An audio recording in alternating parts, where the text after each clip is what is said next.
आज मैं आपको एक अनसुनी पर रोचक कहानी सुनाने वाला हूँ। उसके लिए आपको मैं 27 साल पीछे लेकर जाने वाला हूँ। इतिहास के पन्ने हमें खोलने पड़ेंगे। वक्त के साथ हम आगे बढ़ते रहते हैं और पिछली यादें भूलते रहते हैं। मैं आपको आज नागपुर का सबसे बड़ा 27 साल पहले का सीताबर्डी फ्लाईओवर, जिसे हम शहीद गोवारी फ्लाईओवर भी कहते हैं, वो फ्लाईओवर का इतिहास मैं आपको बताऊंगा। ये फ्लाईओवर नितिन गडकरी जी ने बनाया था 27 साल पहले, जब वे महाराष्ट्र सरकार में पीडब्ल्यूडी के मिनिस्टर थे। वो ऐसा समय था जब नागपुर शहर एक शांत शहर था, जिस शहर ने इंफ्रास्ट्रक्चर ना देखा था ना इंफ्रास्ट्रक्चर का स्वाद लिया था। उस समय पर जब गडकरी जी पीडब्ल्यूडी के मिनिस्टर बने, तब उन्होंने ऐसा सोचा कि नागपुर शहर को इंफ्रास्ट्रक्चर में आगे बढ़ना आवश्यक है। तब उन्होंने नागपुर के लिए सीताबर्डी का फ्लाईओवर, जो हितवाद प्रेस से चालू होता है धंतोली की तरफ से और लैंड होता है मॉरिस कॉलेज टी पॉइंट के पास में, ये उस समय का नागपुर का सबसे बड़ा फ्लाईओवर था। छोटे छोटे फ्लाईओवर उस समय पर थे, परंतु उस समय का ये सबसे बड़ा फ्लाईओवर था। मैं ये फ्लाईओवर का इतिहास आपको बताने वाला हूँ, क्योंकि उसकी बड़ी एक रोचक कहानी है। जब गडकरी जी ने ये फ्लाईओवर लॉन्च किया, तब पेपर में आ गया था कि नागपुर को एक शानदार सबसे बड़ा फ्लाईओवर मिलने वाला है। परंतु उस समय पर जहां से वो फ्लाईओवर जाने वाला था, तो साइड में कुछ पेड़ थे। वो पेड़ इस फ्लाईओवर के आड़ आ रहे थे और वो काटना आवश्यक था। हो गया, उस समय पर विरोध चालू हो गया। विरोध धीरे धीरे बढ़ते गया। वो इतना बढ़ते गया कि कई लोगों ने मोर्चे तक निकाले। और जब ये विषय काफी बड़ा हो गया, तब मीडिया भी आ गई इसमें। न्यूज़पेपर्स, मीडिया ने भी ये सोचा कि ये विषय इतना महत्वपूर्ण हो गया है, लोगों का क्या कहना है, उसके ऊपर डिबेट करते हैं न्यूज़पेपर्स में। मीडिया में भी विरोध चालू हो गया फिर, और न्यूज़पेपर में भी चालू हो गया। न्यूज़पेपर में लोगों के व्यूज आने लगे।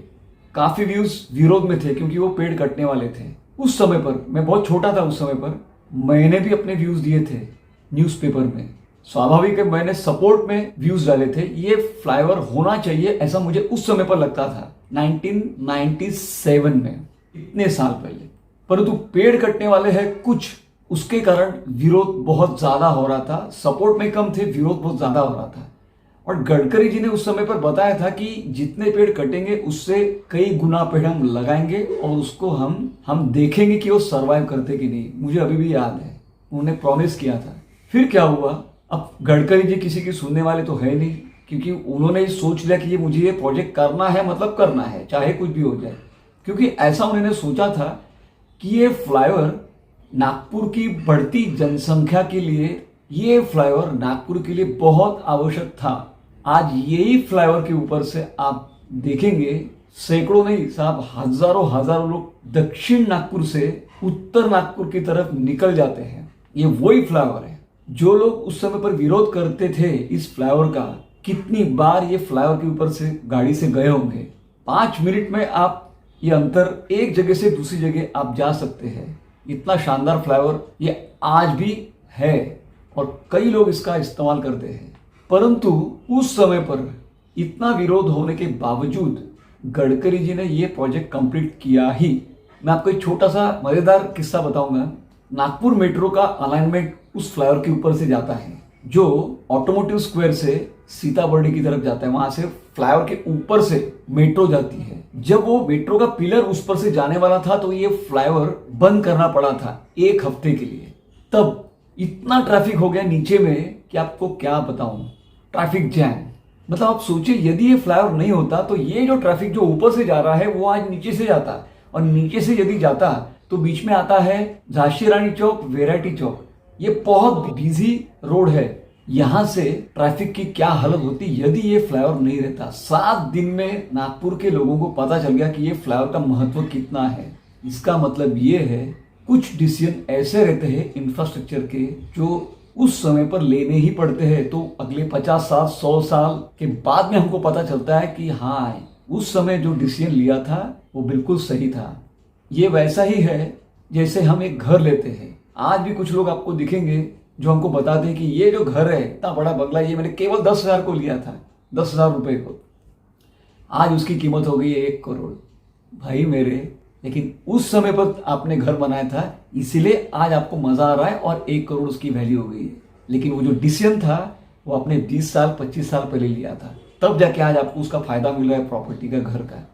इंफ्रास्ट्रक्चर का वैसा ही रहता है, उस समय पर आपको डिसीजन लेना ही पड़ता है, तब जाके भविष्य में पीढ़ी एक के बाद एक पीढ़ी आती रहेंगी, वो इसका फायदा उठा सकेगी। लेकिन 50 साल के बाद अगर डिसीजन दोगे कि मुझे फ्लाईओवर बनाना है, तो उसकी जो कीमत है वो 10 गुना बढ़ जाती है। अब आज कीमत निकाली है, ये जो फ्लाईओवर गडकरी जी ने बनाया था वो कितने में बना था, और आज वही डिस्टेंस का फ्लाईओवर यदि बनवाना है तो उसकी कॉस्ट कितनी जाती है, कई गुना। अब ये जो गडकरी जी ने फ्लाईओवर बनाया था उसकी कीमत तो कब की वसूल हो गई, अब ये मुफ्त में चल रहा है, पर डिसीजन उस समय पर लिया था उन्होंने। और जिन जिन शहरों ने इंफ्रास्ट्रक्चर के ऊपर ध्यान दिया नहीं, उदाहरण तौर पर है बैंगलोर, आप जाके देखिए, एयरपोर्ट पहुंचना है 4 घंटे लगते हैं एयरपोर्ट पहुंचने के लिए, आपकी फ्लाइट भी निकल जाएंगे, फ्लाइट छूट जाना ये बहुत कॉमन फीचर है उस शहर में। परंतु गडकरी जी और फडणवीस जी, इनकी विशेषता ये है, ये दोनों इंफ्रास्ट्रक्चर मैन है। इन दोनों ने नागपुर शहर को एक फ्लाईओवर की सिटी बना दी है। फ्लाईओवर्स, एक दिशा से दूसरी जगह जाना है आपको, दक्षिण नागपुर से उत्तर नागपुर जाना है, पूर्व नागपुर से पश्चिम नागपुर पे जाना है, तो आपको फ्लाईओवर के ऊपर से जाना है, सिग्नल बाईपास करके। ये प्लानिंग इन दोनों ने नागपुर में कर दिया है, इसीलिए नागपुर भविष्य के लिए तैयार है। इसीलिए इंफ्रास्ट्रक्चर बहुत आवश्यक रहता है एक शहर के लिए। और आपको और एक पॉइंट बता दूं, हर साल नागपुर शहर में अप्रोक्सीमेटली 80 हजार गाड़ियां सड़क पे उतर रही है, नई गाड़ियां। अब एक साल में यदि 80,000 गाड़ियां सड़क पर उतर रही है तो 10 साल में कितनी हो गई, 8 लाख। और 10 साल के बाद सड़क की विड्थ कितनी बढ़ने वाली है, 0, क्योंकि विड्थ पूरी तरह से एक्सपैंड हो चुकी है फुटपाथ तक, उसके आगे घर है, कैसे एक्सपैंड करेंगे, तो बचा क्या, फ्लाईओवर। इसीलिए फ्लाईओवर्स बढ़ती आबादी के लिए, बढ़ते ट्रैफिक के लिए आवश्यक रहता है। नागपुर शहर में जो इंफ्रास्ट्रक्चर का काम हो रहा है, अलग अलग फ्लाईओवर्स बनते जा रहे हैं, हर कुछ महीने के बाद एक फ्लाईओवर का उद्घाटन गडकरी फडणवीस करते रहते हैं। कुछ लोग इसका विरोध भी कर रहे होंगे, परंतु भविष्य में जो लोग आज विरोध कर रहे हैं उनका विरोध भी शांत हो जाएगा। जैसे ये शहीद गोवारी फ्लाईओवर जो सीताबर्डी का फ्लाईओवर है, अब कोई विरोध नहीं करता है। कितनी बार ये विरोध करने वाले रोज जाते होंगे उस पर से, 5 मिनट में एक जगह से दूसरी जगह पर उस समय पर यही लोग जम के विरोध कर रहे थे, पेपर में भर भर के लिख रहे थे, मोर्चे निकाल रहे थे। सोचिए यदि ये फ्लाईओवर नहीं होता गडकरी जी का, तो कितना ट्रैफिक वर्धा रोड पे होता। आज देखिए वर्धा रोड पे जिस स्पॉट पे वो फ्लाईओवर नहीं है, एक स्पॉट है LIC चौक से लेके तो मॉरिस कॉलेज टी पॉइंट, ये जो पैच है यहाँ ट्रैफिक कितना रहता है।